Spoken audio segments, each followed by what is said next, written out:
Voilà, Grady nous dit ciao, mais elle est là également sur ce plateau. Voilà, elle est là, Grady. On te salue et on t'aime beaucoup. Alors, Julie, la planification familiale, nous allons en parler. La planification de Julie, par rapport à la date, on souligne et on rappelle aujourd'hui que le 5 décembre aussi, ça fait maintenant pratiquement une année que Madiba Nelson Mandela. Ah oui, décédé, voilà, c'est est parti. Okay. Donc déjà du côté de l'Afrique du Sud, il y a des hommages à l'échelle et à la hauteur de la personne. Voilà. Et donc on se souvient aussi de Madiba dans On est ensemble. Ah oui. Et il sera toujours dans nos cœurs. Voilà. Avec la communauté sud-africaine, on est ensemble avec vous. Et lui d'ailleurs, il dépasse le cadre de l'Afrique du Sud. Hein. Ça va au-delà même. Au-delà. Voilà.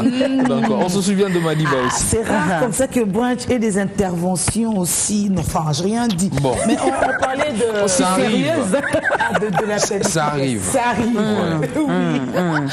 Alors, on va donc parler de la planification familiale. Voilà, il y a des parents ici, il y a la jeunesse également qui est là. Alors, on va parler donc du planning familial aujourd'hui, mais on va quand même faire appel à Mathieu Tshipamba qui va essayer un peu de nous donner l'historique. Je ne sais pas s'il sait par où cette planification, quand est-ce que cette planification a commencé, pourquoi. Mathieu, tu es là? Je suis là dans 15 Bonjour. Alors, tu as la parole. Oui, bon, enfin, je me suis dit personnellement que je ne pouvais pas le faire. D'autant plus que, voilà, vous comprenez que ça commence un peu plus avant notre naissance. Mais bon.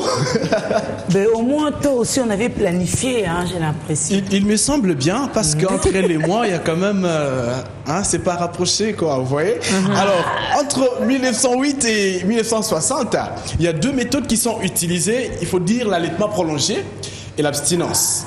Alors, pour l'allaitement prolongé, mais bien parce que on ne savait pas trop les calculs d'aujourd'hui. Il n'y avait pas de seringue pour le faire. Il n'y avait pas de comprimés. Comment le faire? Attendez, les plus âgés.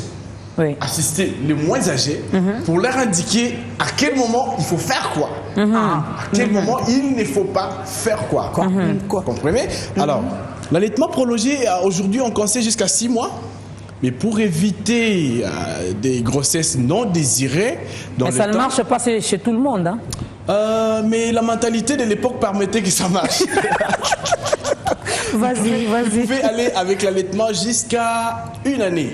Je ne sais pas, les mères qui sont dans la salle, ils comprennent.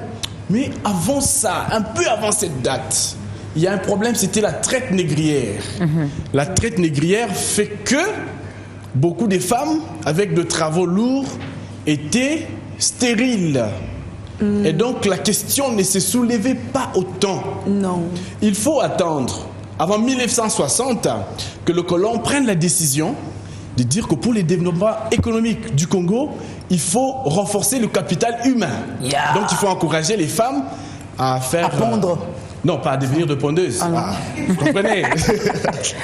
à multiplier un peu la fréquence des naissances, voyez-vous? Alors c'est comme ça qu'on va adopter des mesures pour pouvoir faire des cadeaux aux femmes qui accouchent. Hein, voilà, qui donnent quand même des enfants de plus en plus, des allocations familiales, ainsi de suite. Alors ça a permis que nous partions de ce qui était presque pas faisable à l'excès. Finalement, après 1960, on n'a plus géré parce qu'il y avait même eu une loi qui interdisait l'usage des contraceptifs. Alors, il faut attendre 1993, Grady l'a dit tout à l'heure, pour qu'on mette en place un conseil national qui pouvait suivre la question des naissances désirables. Alors, depuis cette époque jusqu'à aujourd'hui, on permet quand même, en tout cas pas légalement, l'usage des contraceptifs légalement, on n'a pas encore permis, mais les gens y recourent quand même en pratique. Donc, on peut dire que ça évolue de cette façon-là, et moi je vous dis... Merci. Voilà. Merci. La loi est dure, mais c'est la loi, mais il y en a quand même qui trichent, hein, Julie. Donc...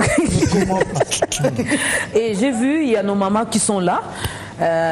Bien sûr, il y a aussi les papas. Hein, ils sont aussi mieux placés parce que c'est vrai que les papas, ils parlent mieux des femmes. Hein, ce sont les mamans, quoi. Oui. T'es sûr? Je pensais qu'on bossait ensemble quand même. C'est ce que je savais jusqu'ici. On travaille ensemble. Oui, travailler, ok. Et Julie, laisse-moi te confirmer une chose. Hein, s'il y a quelqu'un qui maîtrise bien et mieux la femme, c'est l'homme. Merci. Les papas peuvent Je mieux suis parler d'accord. de la femme que la femme elle-même. Cela n'engage que moi. Non, c'est bien comme ça. Tu es Alors, numéro 1 maman, pendant 6 mois. Je sais que Julie, tu vas gérer nos invités, mais juste une question de curiosité par rapport à l'historique qu'on vient de donner. Avez-vous un petit commentaire à faire là-dessus? Ok, merci beaucoup. Oui, ça va, ça marche. Ok, il y a un fait qu'il fallait souligner, que sur le plan international, il existe une fédération que nous appelons la Fédération internationale pour la planification familiale. D'accord. L'ABEF, sur place ici, est membre associé à cette fédération. Donc, je voudrais rappeler l'historique de la planification familiale sur le plan mondial. Et je reviendrai sur le plan national, Oui. donc au Zaïre, en Actuel République, Congo, oui. en République démocratique du Congo. En fait, c'est parti des femmes, la planification familiale, des infirmières, des accoucheuses, et qui ont constaté que les femmes mouraient. Et parce que les femmes mouraient, il fallait une solution, c'est qu'il fallait prévenir les grossesses et diminuer ou réduire sensiblement le taux de femmes qui mouraient à la suite de complications, dues soit à l'accouchement ou soit des complications de la grossesse. Donc en 1952, on a créé ce qu'on a appelé la Fédération internationale pour la planification familiale, donc l'IPPF. Donc c'est cette grande organisation qui en fait sur le plan international est la mère de la planification familiale. En République démocratique du Congo, je suis heureux que vous citiez les CNPPND, alors que vous avez oublié. Les CNPPND, c'est l'ancêtre de la BEF actuelle. Oui, c'est que le Comité national pour la promotion du principe des naissances désirables, dont vous avez dit en 1976 est devenu le CND, le Comité national des naissances désirables. Et quand il s'est affilié à la Fédération internationale pour la planification familiale, il est devenu AZBEF, donc Association zaïroise pour le bien-être familial. Ok. Et actuellement, nous sommes Association pour le bien-être familial.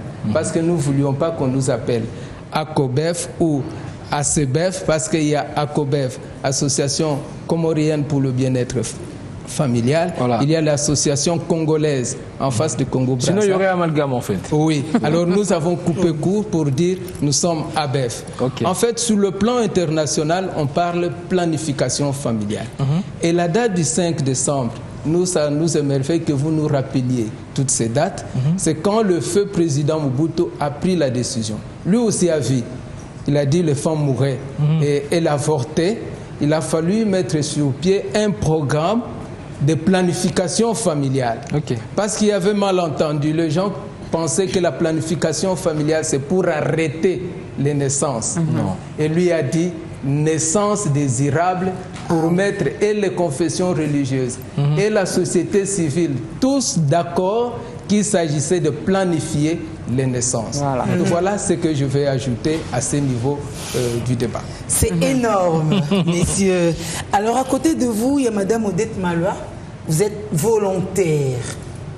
C'est quoi le volontariat pour faire la planification familiale? Vous avez le micro, Madame Odette. Merci beaucoup pour la parole. Au fait, le volontariat provient du fait qu'on adhère volontairement à une cause juste. Voilà. Moi, j'ai pensé, quand on m'a parlé de cette association, quand j'ai lu les objectifs de cette association, j'ai été attirée. C'est alors que j'ai adhéré et j'ai fait le travail pour le compte de la communauté. Le travail qui se fait gratuitement pourvu que la communauté ait l'information et la bonne information concernant la planification familiale. Alors, dites-nous en 2 mots, c'est quoi la bonne information que vous dites à la communauté et comment vous touchez cette communauté? La bonne information veut dire que nous donnons les nécessaires. Nous informons, nous donnons les rudiments nécessaires de base aux familles. En commençant par les papas et la maman, parce que dans le temps, des problèmes de planification familiale, les hommes ne voulaient pas adhérer. Ils pensaient que c'est le problème des femmes. Ouais. Et généralement, vous voyez dans des couples où il y a un problème de fécondité, généralement, les hommes ont tendance à pousser la femme à aller se faire consulter. Sûrement, ça doit être seulement toi. Mais maintenant, dans l'esprit de planning familial, nous autres, nous prenons que les hommes adhèrent aussi. Parce que le problème de planification familiale concerne les deux sexes. Quand on veut avoir un enfant, c'est les deux sexes qui s'y mettent. Voilà. C'est pourquoi c'est ça l'information que nous donnons. Et nous allons à la base. Nous allons à la base au niveau de ménages, au niveau de nos jeunes gens, comme ils sont là aussi avec nous aujourd'hui, c'est une très bonne chose. Et ils sont des communicateurs. Voilà. C'est 2 volets. C'est ça. Donc c'est dans ce sens que nous aidons la communauté en lui donnant la bonne information concernant le planning familial. On a parlé des jeunes. Il y a Madame Vitali Lubouma qui est présidente du comité exécutif provincial de l'ABEF. Mais ils sont, selon vos études, les adolescents, les plus jeunes, sont le plus concernés depuis un certain temps. C'est dû à quoi? Et quels remèdes? Effectivement, si on regarde la population, on a 51% de la population à moins de 25 ans. Donc, les jeunes sont vraiment concernés dans les aspects de la planification familiale. Mais eux, ils ne sont pas mariés. Et pourquoi devraient-ils planifier? C'est ça le problème. Ils ne sont pas mariés, mais il y a des jeunes qui sont sexuellement actifs. Voilà. Ça c'est bien dit. Non. Okay. Les Non, jeunes, C'est bien dit. oui. Les jeunes qui sont sexuellement actifs et qui s'exposent au risque d'attraper une grossesse. Voilà. Et quand on a déjà une grossesse, c'est un risque qu'on court parce que cette grossesse doit être prise en charge. Oui. Mais généralement, les grossesses que les jeunes ont, ce sont des grossesses non désirées, Non désirées, voilà. qui se soldent par des avortements. Alors, on doit absolument aider Voilà la pourquoi, jeunesse ça à doit comprendre intervenir, oui. qu'est-ce que c'est la planification familiale et aussi comment prévenir cet état de grossesse non désirée. D'accord. Si je peux poser une question par rapport à la jeunesse aussi, papa ou n'importe qui peut répondre. Hein. Je voulais ajouter un élément. Bon, allez, je pose ma Oui. question et puis vous allez rajouter. Merci. Comment vous faites pour approcher ces jeunes? Parce qu'au niveau de foyer normal déjà assises, on l'a dit, hein, on peut entrer carrément, on trouve papa et maman. Mais les jeunes, souvent, ils sont en mouvement. Hein. Ils sont soit sortis à l'école, à l'université. Comment ça se passe exactement?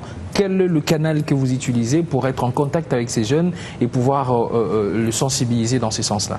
Ok, merci. Nous avons un programme adolescents et jeunes au sein de l'association. En fait, les jeunes, ils sont dans leur structure. Il y en a qui sont scolarisés, il y en a qui sont dans les associations, ils sont dans la communauté.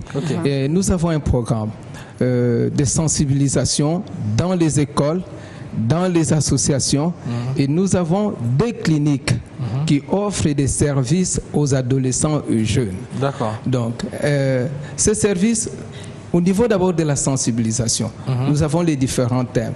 Au moment où je vous parle, nous vous parlons, nous avons un programme dans les écoles, nous parlons des avortements à risque en milieu de jeunes. Okay. C'est que pour prévenir les avortements, il faut d'abord que les jeunes soient informés. Et l'information, c'est aussi l'utilisation d'une méthode contraceptive. Oui. Mais je ne voudrais pas anticiper pour dire que dans notre pays, la loi est restrictive. Jusqu'aujourd'hui, la loi n'a pas encore autorisé l'utilisation de contraceptifs en milieu de jeunes.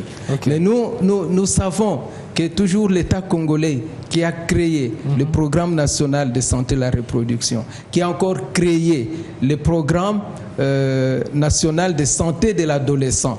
Ça signifie que l'État a un souci pour dire que si les jeunes ne peuvent pas utiliser une méthode contraceptive, à moins qu'ils aient les informations pour prévenir toutes les grossesses non désirées.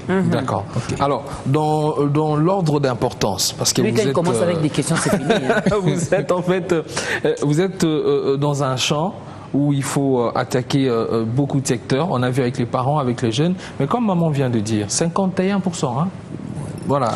Les jeunes dans notre pays, la tranche de 10 à 24 ans, ils représentent plus de 20 millions d'habitants. Est-ce qu'aujourd'hui, par rapport à ce... comment on dit, à ce pourcentage qu'on vient de présenter, est-ce que les jeunes ne pourraient pas être la priorité de votre association? Parce qu'on voit à la télé presque tous les jours des enfants jetés dans des canals, abandonnés dans des bus et tout. Parce qu'avec les parents, déjà, le coût de la vie, ça a interpellé certains à aller un peu en désordre avec les naissances. Mais est-ce qu'on ne pourrait pas placer maintenant les jeunes en première position, peut-être parmi les priorités du côté sensibilisation?